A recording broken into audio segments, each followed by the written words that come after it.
A group of police officers in Los Angeles have been taken out of active duty following an investigation that determined that they were falsifying documents and fabricating evidence to portray individuals as gang members when in reality they weren't gang members at all. According to the Los Angeles Times, the officers assigned to special patrols in South Los Angeles are suspected of falsifying field interview cards during stops and inputting incorrect information about those questioned in an effort to boost stop statistics. In at least one case, body camera and car recordings did not match the accounts in the field interview cards. So this is a shocking story, not because of what the cops did, but it's shocking because this investigation was launched in the first place. It was launched immediately after a mother complained that the cops had identified her 19-year-old son as a gang member, and she's like, no, my son is not a gang member. I'm gonna go talk to the supervisor. So she did, and they immediately investigated it, and all the credit in the world to the LAPD for doing that. They found that there was wrongdoing and they immediately took those cops off of active duty. So you're right, that is stunning. But I also want to talk about the larger issue, which if you're not familiar with it, will be stunning to you. Now, a lot of African Americans are familiar with it because they live it. And we've talked to JR and some others on the show about this phenomenon and their lived experience with it. But the stats now. Can I go to the stats since we have graphics? Yeah. All right, so this has to do with African Americans who are stopped by LAPD. Metro officers stopped African American drivers at a rate more than 5 times their share of the city's population.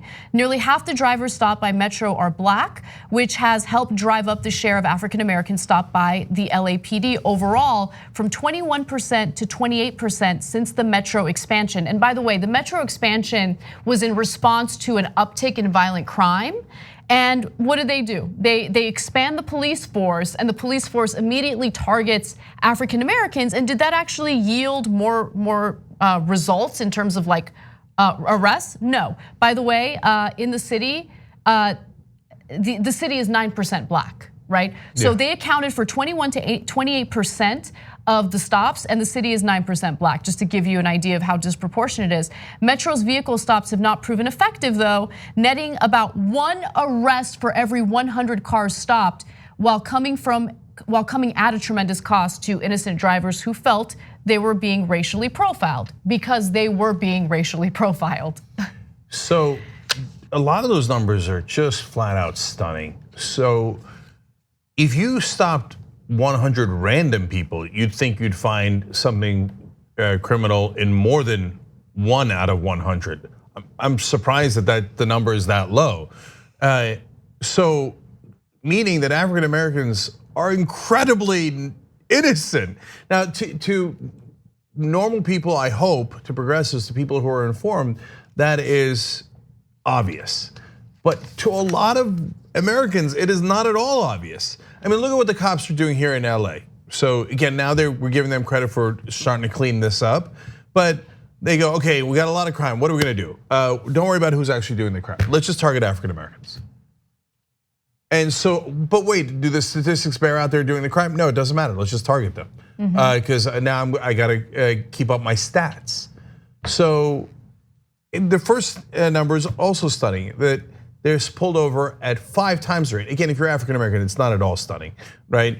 5 times the rate than their share of the city's population. So we talk about white privilege from time to time on the show. It doesn't mean that you're rich or that your life is great or that somebody handed a lot of stuff to you if you're white, okay? What it means is a lot of folks in this country, specifically African Americans, have it way worse than you. You just don't know it because you haven't experienced what they've experienced.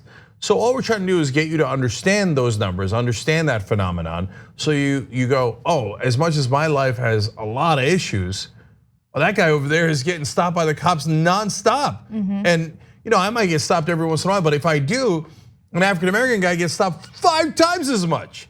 And is it true, that they had it coming? Because that's a lot of the folklore that comes not only from the right wing, but by the media a lot.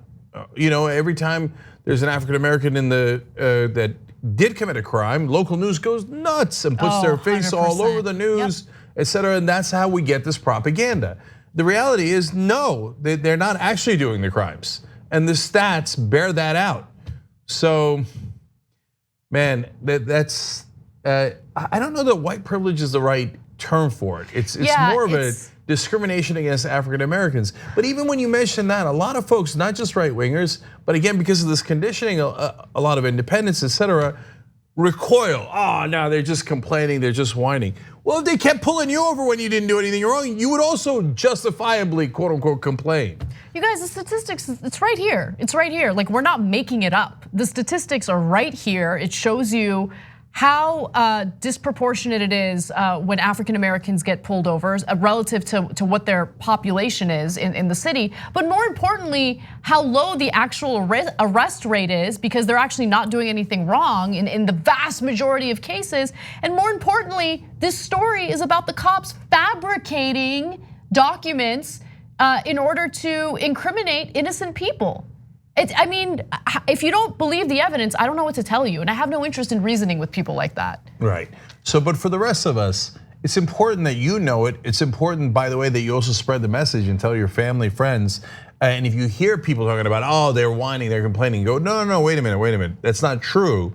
The reality is there is systematic and systemic injustice towards African Americans, even in so-called progressive cities like Los Angeles. Imagine what it's like in other places. Although Los Angeles has a terrible history of the police abusing African Americans. So just understand that reality. And guys, super last thing. I don't know why I try to get right wingers to empathize. I don't know. I do know it does work from time to time. But imagine if the cops decided, you know what, we're gonna target white males. We don't like white males. We're gonna target them at 5 times the rate of anyone else. Already you'd be losing your mind, right? Imagine that was public, everybody knew that stat. Oh yeah, the government has decided, the big government has decided, we're gonna go after white males and we're gonna target them 5 times more than anybody else. And then you found out the arrest rate was 1%. It was totally unjustified. You double lose your mind. And that's what African Americans have lived with, not just now, but for hundreds of years in this country and worse. Thanks for watching the Young Turks, really appreciate it. Another way to show support is through YouTube memberships. You'll get to interact with us more. There's live chat emojis, badges. You've got emojis of me, Anna, John, JR. So those are super fun. But you also get playback of our exclusive member-only shows and specials right after they air. So all of that, all you gotta do is click that join button right underneath the video. Thank you.